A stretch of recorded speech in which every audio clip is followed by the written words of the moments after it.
और उसका नाम है मियर मैसरी।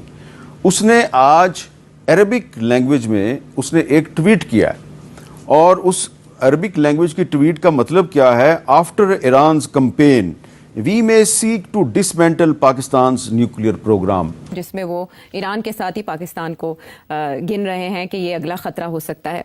मीनवाइल ख्वाजा आसिफ ने अपनी गुफ्तगू में गठजोड़ करार दिया भारत और इसराइल का और अलर्ट किया। वो पब्लिकली पूरी दुनिया को ये बता रहा है कि हमने ईरान का न्यूक्लियर प्रोग्राम डिसमेंटल करके उसके बाद हमें अगला काम जो करना है वो ये है कि पाकिस्तान का न्यूक्लियर प्रोग्राम भी डिसमेंटल करना है। A former Iranian general, it's gone viral online, claiming that should Tel Aviv attack Tehran with nuclear weapons, Pakistan would retaliate with a nuclear bomb. सेठ साहब, ये खतरा वाकई है पाकिस्तान को?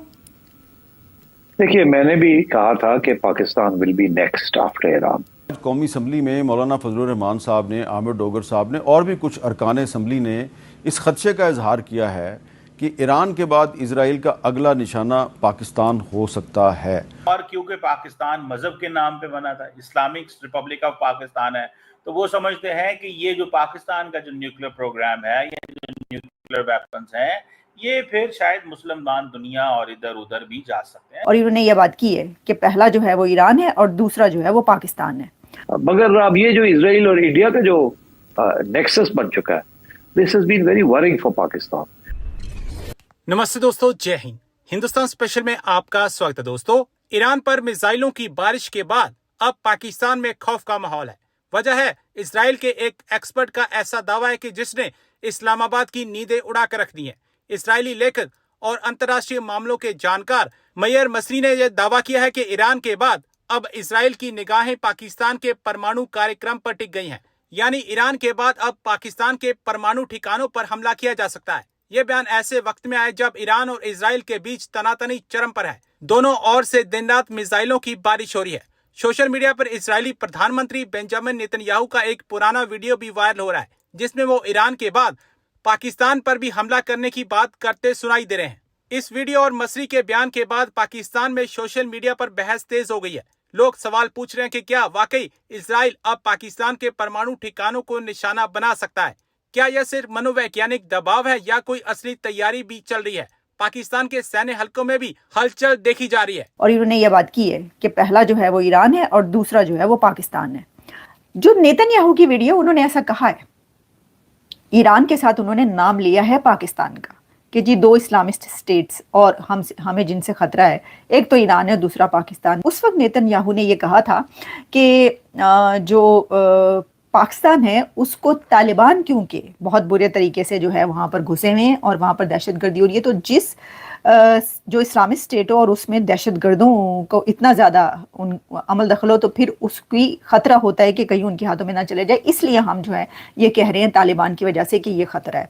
तो कहने का ये है मकसद कि ये वाली बहुत चल रहा है। लेकिन एक बात आप याद रखें कि जब इजराइल ने ये ज़रूर कहा है कि अगर ईरान के साथ मिलकर हमारे खिलाफ कोई कुछ करेगा तो उसको जो है हम नहीं छोड़ेंगे, ये कहा है इजराइल ने।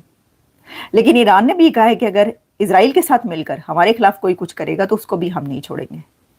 तो आप ये देख लें कि आपने किसके साथ मिलकर किसके खिलाफ क्या करना है, या किसी के साथ मिलकर किसी के खिलाफ कुछ नहीं करना है। ये तो बाप पे डिपेंड करता है आपने क्या करना है। और क्योंकि पाकिस्तान मजहब के नाम पे बना था, इस्लामिक रिपब्लिक ऑफ पाकिस्तान है, तो वो समझते हैं कि ये जो पाकिस्तान का जो न्यूक्लियर प्रोग्राम है, ये जो न्यूक्लियर वेपन्स हैं, ये फिर शायद मुसलमान दुनिया और इधर उधर भी जा सकते हैं। जो उस वक्त बात चली थी Islamic bomb and all that. लेकिन इंडिया क्यों हमला करना चाह रहा था? कहा जाता था कि इजराइल ने प्लानिंग की कहूटा के अंदर एक ऑपरेशन ओपेरा जो था वो हुआ था इराक के अंदर, ठीक है जी। उसके बाद इजराइल ने प्लान की कि इजराइल जो है वो कहूटा के अंदर पाकिस्तान के अंदर हमला कर सकता है, लेकिन वो पूरी रिस्पॉन्सिबिलिटी नहीं लेना चाहते। don't want to take the full responsibility। वो पूरी रिस्पॉन्सिबिलिटी नहीं लेना चाहते। और इजराइल जो है उसने इंडिया से कहा अगर इंडिया हेल्प करे इजराइल की जॉइंट अटैक में अगेंस्ट जो कहूटा के अंदर, तो इजरायली जो फाइटर जेट्स हैं वो रिफ्यूल कर सकते हैं इंडिया के अंदर से और वो पाकिस्तान के अंदर अटैक करते हैं। इस चीज को थोड़ा सा आप स्टडी करें। हमें वेस्ट से हमें भी खतरे हैं, ये नहीं है कि हमें पाकिस्तान को खतरा नहीं है या पाकिस्तान कोई ऐसी सिचुएशन है कि जिसमें पाकिस्तान मतलब कोई वो नहीं है कि जनाब, पाकिस्तान को भी एब्सोल्युटली खतरा है। लेकिन सवाल फिर यही पैदा होता है कि क्या पाकिस्तान के पास क्या चॉइस थी। और देखें, ईरान और पाकिस्तान के दरमियान बड़े मिसट्रस्ट हैं, आपको पता है, ये कोई नई चीज नहीं है। लेट मी टेल यू, बहुत ज्यादा मिसट्रस्ट है, लेकिन फिर भी कभी कभी एक वो आ जाती है।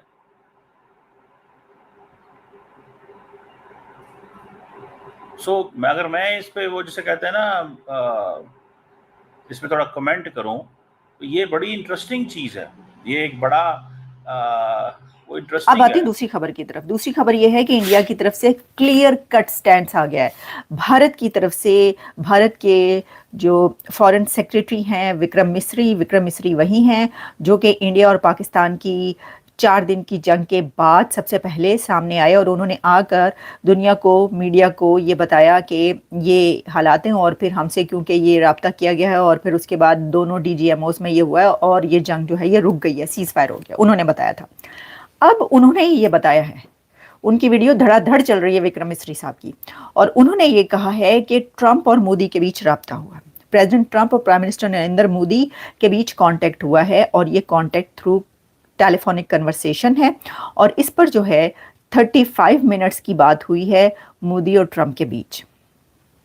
तो प्राइम मिनिस्टर नरेंद्र मोदी और प्रेसिडेंट ट्रंप के बीच जो 35 मिनट्स की बात हुई है उसका क्रक्स ये है कि वजीर आजम मोदी ने अमेरिकी सदर डोनाल्ड ट्रंप के साथ 35 मिनट टेलीफोनिक कन्वर्सेशन की है और उसमें यह कहा है, जो कि भारतीय सेक्रेटरी खारजा के मुताबिक मोदी ने ट्रंप को कहा कि पाकिस्तान से तनाज़े पर भारत तीसरे फरीक की सालिसी कबूल ना करता है और ना करेगा, कि पाकिस्तान के साथ जो कॉन्फ्लिक्ट है हमारा, उसके ऊपर इंडिया किसी थर्ड पार्टी की मीडिएशन एक्सेप्ट नहीं करेगा किसी भी सूरत, ना तो कभी किया और ना ही करेगा। विक्रम मिस्री के मुताबिक नरेंद्र मोदी ने मुज़ाकरात से इनकार करते हुए ट्रंप को कहा कि ऑपरेशन सिंदूर ताहाल जारी है। अच्छा, अब ये बात तो operation Sindoor is not over yet, ये बात कई दफ़ा कही भारतीय प्रधानमंत्री नरेंद्र मोदी साहब ने भी, और उनके एक दो और मिनिस्टर्स की तरफ से, काफ़ी लोगों की तरफ से बात की गई कि जी ये तो अभी चलेगा, ये अभी ख़त्म नहीं हुआ। अब उन्होंने क्या ये बात सही है कि उन्होंने प्रेसिडेंट ट्रंप को भी कह दिया है कि सिंदूर अभी ख़त्म नहीं हुआ, वो ताहाल जारी है?